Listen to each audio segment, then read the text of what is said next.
Halo semuanya, gue Mikael dan ini adalah salah satu rahasia para YouTuber.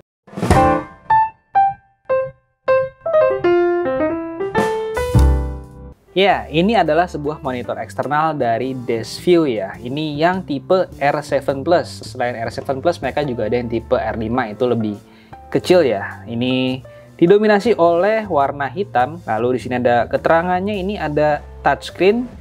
Lalu bisa outputnya di 4K, ada 3D LUT atau LUT, dan HDR ya. Di bawah ada tulisan 7-inch High Bright Touchscreen HDR Monitor. Kanannya Desview R7, Desview Global, kemudian bagian belakang. Nah, ini ada sedikit kelebihan dari si R7 Plus ya. Dia sudah menggunakan touchscreen 7-inch dengan PPI-nya itu di 323,4 dengan resolusi 1920 x 1200 dan kecerahannya juga cukup tinggi ya di 1000 nits dengan 178 derajat wide viewing angle. Jadi kalau layarnya gini-gini dia masih tetap bagus untuk dilihat ya. Lalu untuk construction-nya dia lightweight ya di 380 gram, full screen design, dan ini 1/4 inch X2 bottom right, gue belum tahu siapa. Lalu untuk di monitornya assist, dia bisa lihat false color atau focus atau scopes-nya, dan dia bisa langsung menerapkan LUT atau LUT-nya langsung di layar monitornya, dan ini sudah mendukung HDR ya atau HDR.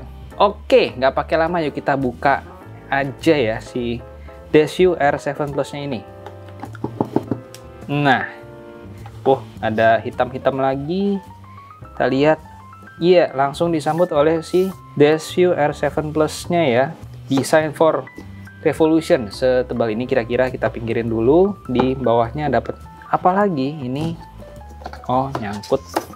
Bentar ya, ini dapat apa aja? Ini kayaknya buku-buku panduan segala macam ada di sini.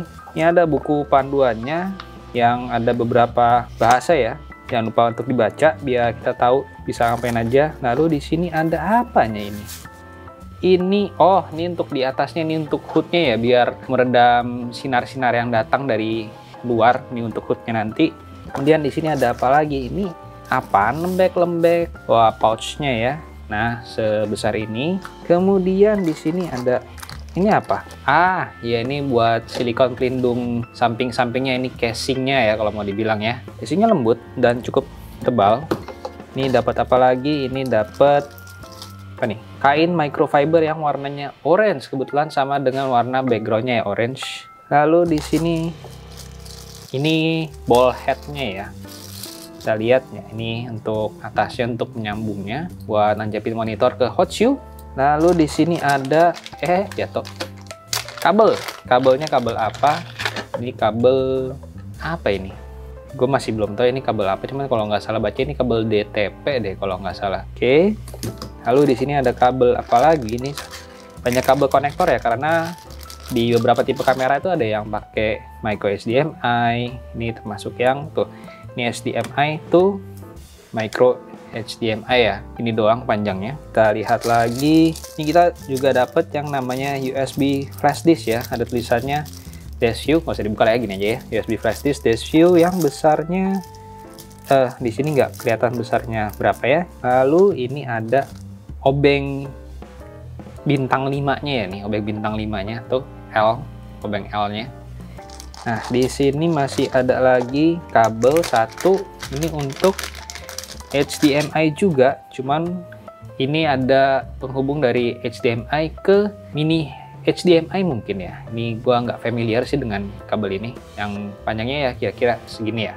Nggak gitu panjang juga. Oke, dan itu doang isinya. Kita lihat aja langsung ke si Desview-nya, Desview R7 Plus nih. Di bagian depannya ini ada sedikit petunjuk ya, ada yang dalam bahasa Mandarin dan dalam bahasa Inggris. This is a full touchscreen high brightness monitor. After a monitor is turned on, continuously tap the screen twice to bring up the menu interface. Lalu touch on any screen beside menu to exit menu interface. Oke lah, kita buka aja ya. Ya, lalu kita lihat pinggir-pinggirnya, ini ada lubang untuk masukin si hot shoe-nya tadi ya. Nih, kita colokin di sini, bisa bentuknya nanti begini atau bentuknya di bawah gini ya, untuk vertikal dan horizontal jadi bisa kebalik begini. Lalu di bagian bawahnya ini ada ya lubang bautnya dan ada si port USB Type B-nya. Kemudian di sini masih ada lubang apa yang gue belum tahu sih ini apaan ya. Kemudian di sebelah kiri ini ada seperti ini untuk port power ya, port AC-nya. Lalu di sini ada 2 port HDMI. Kemudian di bagian atas ini ada, nah ini ada tombol untuk gerak-gerak yang gue belum tahu fungsinya buat apa. Exit, F1 dan F2. Kemudian di sini ada tombol powernya serta ini ada LED indikatornya. Nah, di bagian belakang ini ada tempat untuk naruh baterainya dan ini buat nyempotin baterainya.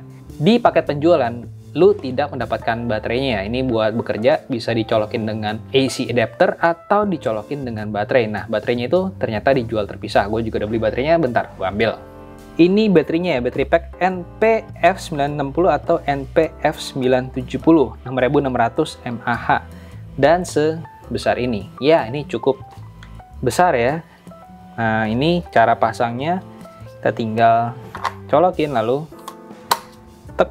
Nah, ini udah masuk ya, udah push gitu, jadi bentuknya akan kira-kira seperti ini. Oh, langsung nyala dia ya. HDMI tuh, di tap 2 kali buat kita muncul menunya ya. Ada exposure assist, focus and composition, LUT config, display setting, system config. Ada shortcut-shortcutnya, false color, zebra, histogram, picking, LUT, mark ratio, waveform, dan audiometers. Wah, ini sangat sensitif ya ternyata. Ini oke, sensitifnya oke kok. Ini banyak ya yang masih belum gua pelajari, nanti akan gua pelajari. Cuman nih gunanya adalah untuk memonitor hasil keluaran dari, bukan hasil keluarannya, hasil yang lu lihat di lensa itu seperti apa, atau di kamera itu seperti apa. Nah, kenapa kita butuh monitor seperti ini? Karena kalau kita lihat dari LCD monitor bawaan, kamera bawaan itu biasa hasilnya tuh tidak seakurat kalau pakai external monitor seperti ini ya. Kayak contohnya di LCD yang gue lihat nih, sebenarnya hasilnya kalau gue lihat di LCD yang ini nih, itu udah cukup bagus menurut mata gua ngeliatin LCD-nya. Cuman saat muncul di komputer biasa hasil warnanya tuh akan berubah, dan seharusnya dengan monitor ini gua akan jauh lebih gampang untuk monitoring warnanya serta fokusnya karena jauh lebih besar dibandingin LCD bawaan kamera. Mungkin gue coba hubungin aja ya. Ini gua pakainya yang HDMI to micro HDMI ya, karena kamera gua sanggupnya di micro HDMI. Ini gue pakein tripod biar lebih gampang buat naruhnya dan kasih kalian ilustrasi gimana sih gunanya si monitor eksternal ini ya. Nah, udah kayak gini. Kemudian nih kabelnya gue colokin dulu bentar ya. Ya, dan inilah hasilnya ya. Ini kita bisa lihat langsung ini hasilnya seperti ini. Nih, dan LCD gua yang di kamera itu udah tidak berfungsi lagi. Ini semua sekarang gue monitor pakai ini aja nih, pakai monitor dash view ini aja ya. Dan di sini kita kalau klik 2 kali kita bisa ngatur banyak lagi, bahkan kita bisa ngelihat kayak mark ratio-nya. Nih kalau di 43 itu akan kekerap seperti apa, 1610 bakal seperti apa, 16:9 seperti apa, and so on ya. Jadi ini ya menurut gue sih akan sangat membantu buat orang-orang yang mungkin kerjanya sendiri ya kayak gue, atau ya untuk para video maker, movie maker yang sangat membutuhkan keakuratan warna dan butuh melihat layar yang lebih besar. Oh ya, di sini juga ada port 3,5 mm ya. Ini di bagian sini nih, ini ternyata ini audio jack buat dengerin suaranya. Jadi kalau kita lagi ngerekam gini dan kita butuh monitoring suara langsung, bisa langsung menggunakan monitor ini juga. Nice ya. Nah, di sini tuh banyak sekali fungsi yang bisa kita modifikasi, kayak display settings-nya, LUT config-nya, terus ada focus and composition-nya yang harus kita atur lagi sesuai keinginan kita masing-masing ya, sesuai selera kita masing-masing. Inilah salah satu rahasia YouTuber biar bisa menghasilkan gambar yang lebih bagus ya. Biar nggak usah mungkin color grading lagi langsung out of the camera langsung jadi bagus ya. Inilah kita bisa lihat langsung secara lebih besar dan ya kira-kira hasil akhir muncul di monitor yang juga bagus layarnya itu seperti apa kira-kira gitu. Oke deh, gue rasa sampai di sini dulu untuk video gue kali ini. Seperti biasa, jangan lupa untuk klik like dan subscribe-nya ke channel YouTube Gadgetapa, dan jangan lupa untuk follow Instagram-nya Gadgetapa. Gue Mikael dari Gadgetapa, undur diri, and as always, have a nice day. Dah.